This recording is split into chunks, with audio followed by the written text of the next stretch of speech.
Oh, my dear Vault Dweller, let me take you back to the year of 2011, when I was but a wee lad.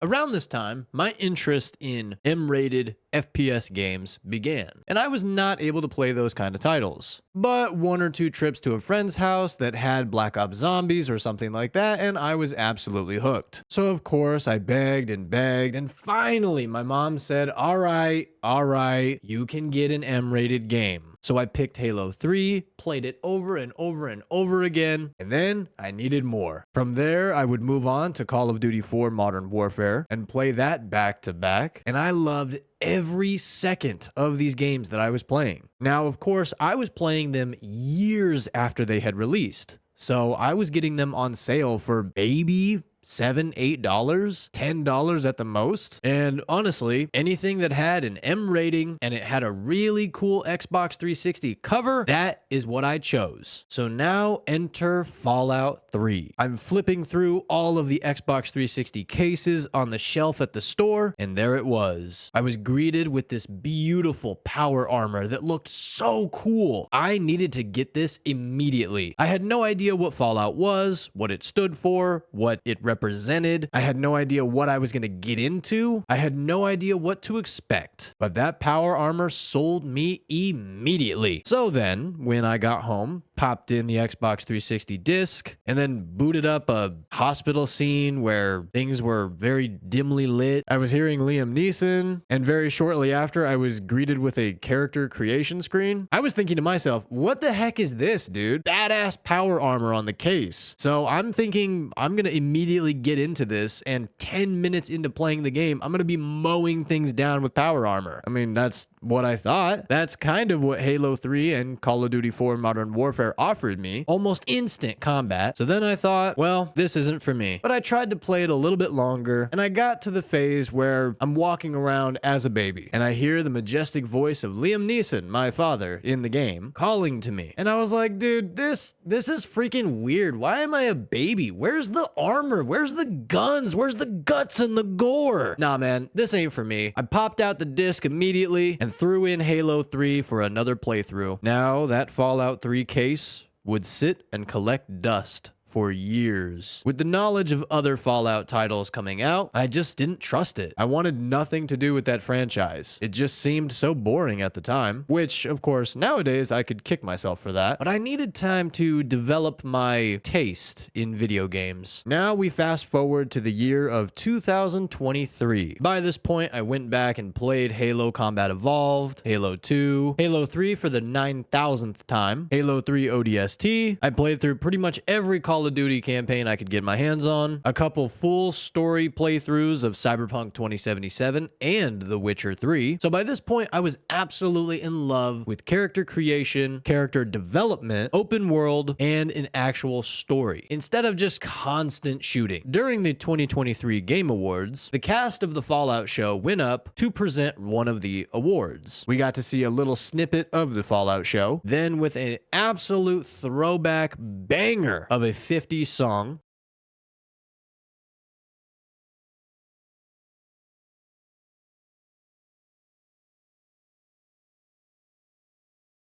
we were introduced to the cast and an extra who was wearing a T-60 power armor. The sight of this instantly rekindled my interest in Fallout, but I wouldn't go on to play or buy any of the games or any of that. But I would keep it in the back of my mind that Fallout is actually really cool. And now we reached the day that the Fallout series released. I started watching it with my community, having, again, no idea what to expect, but obviously a more developed palette for games now and shows that are based off of them. No. I'm not talking about you. Go away. You know what you did wrong, especially to Henry.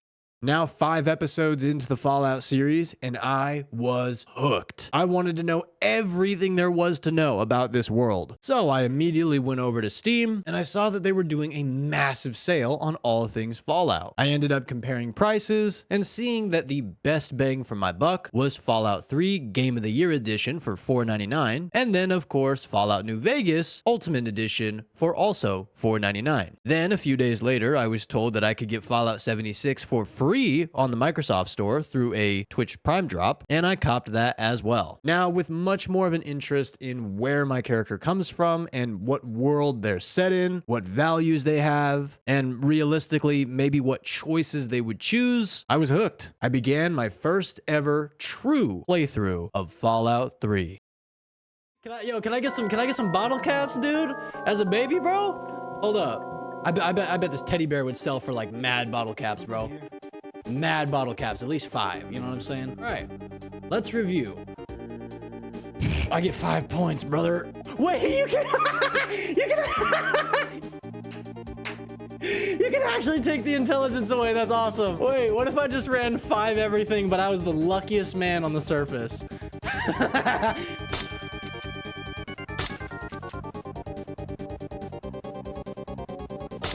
Okay, hold on. Maybe first person is not the vibe? Or maybe I'm just trash. Oh, there's 2! Yeah, there's 2 of them! I gotta go! Oh my freaking gosh!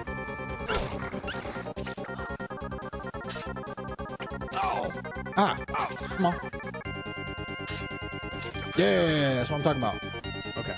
This is like, it's wide open. What is that? A feral ghoul? Damn!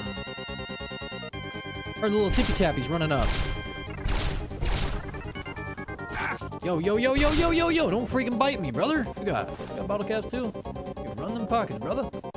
Now, if the Fallout show taught me anything, it taught me that, number one, the wasteland is very dangerous. And it also taught me you can make a good game adaptation into a live action show. You can. It is possible. Now, of course, this is coming from a baby vault dweller who does not know all of the lore of Fallout, but all things considered, I have seen high praise from even fans that have been playing the game since the very beginning, and that is really cool to see. And now, just a little bit more about the show. Of course, the practical power armor looked absolutely amazing.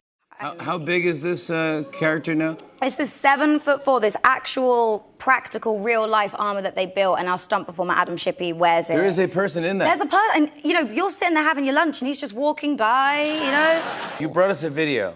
I did. Here's Adam Shippey in power armor, flossing. Take a look.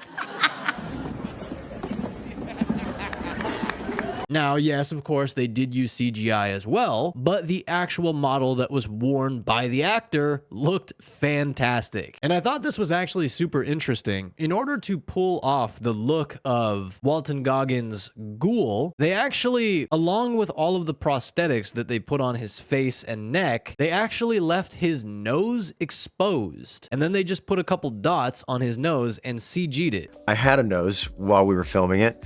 And the prosthetic pieces came to a point where they created this triangle, right? And then they put these white dots over my nose so that they could take it out in post.